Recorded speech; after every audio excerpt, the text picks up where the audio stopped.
Turkish Airlines Flight TK1951 departs Istanbul at 8:25 on the morning of the 25th of February 2009 for its flight to Amsterdam. At 10:15, the aircraft enters Dutch airspace from the east and approaches Schiphol Airport. Due to a fault, the left-hand radio altimeter, one of two on board, indicates an incorrect height of -8 feet. This occurs whilst the aircraft is descending to a flight level 40 and subsequently to 2,000 feet.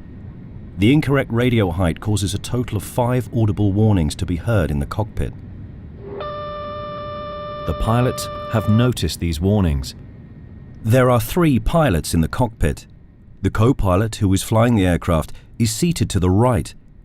He's receiving line training from the captain, also an instructor, in the left-hand seat.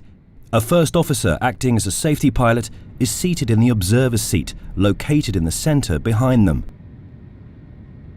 The aircraft is now flying at 2,000 feet on a course of 265 degrees as assigned by air traffic control. Air traffic control issues a new heading of 210 degrees in order to intercept what is referred to as the localizer before landing on the runway 18 right. The issued heading results in an interception of the localizer 5.5 nautical miles before the runway threshold. A shorter lineup with respect to the normal procedure, which should line up the aircraft at a minimum of 8 nautical miles from the runway threshold and under the glide slope. The consequence is that the final approach segment is shorter. No clearance for a further descent is issued, so the glide slope to the landing runway is now being intercepted from above.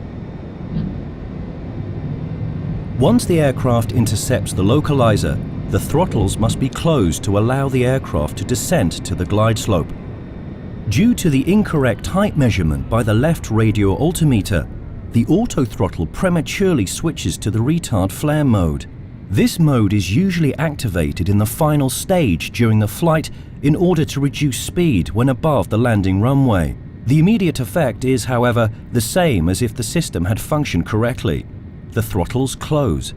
Interception of the glide slope from above masks the faulty operation of the auto throttle. At an altitude of 1,300 feet, the glide slope is intercepted. At this point, the speed of the aircraft is still above the landing speed of 144 knots. Once an altitude of 1,000 feet has been passed, the aircraft and crew must be fully prepared for landing, according to Turkish Airlines company procedures.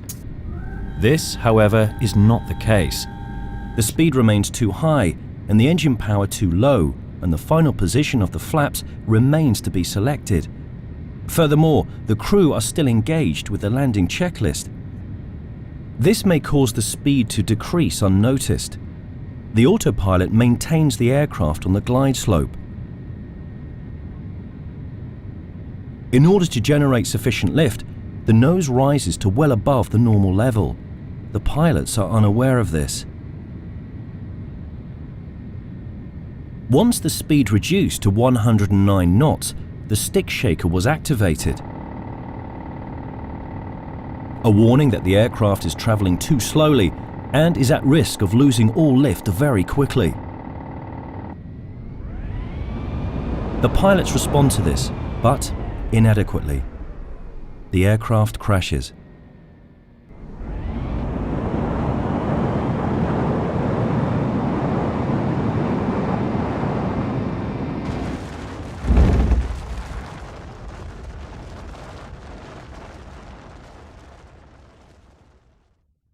In the final seconds of the flight data recorder, it can be seen that once the stick shaker is activated, the co-pilot slides the throttles forwards and pushes the control column to lower the nose of the aircraft.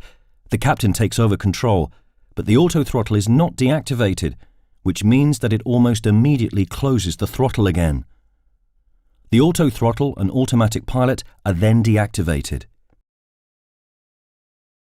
7 seconds later, full thrust is applied. By this point, there is insufficient height remaining to recover from the stall. The aircraft crashes into a field located 1 mile from the runway. Due to the high nose position, the tail strikes the ground first, and the aircraft breaks into 3 pieces.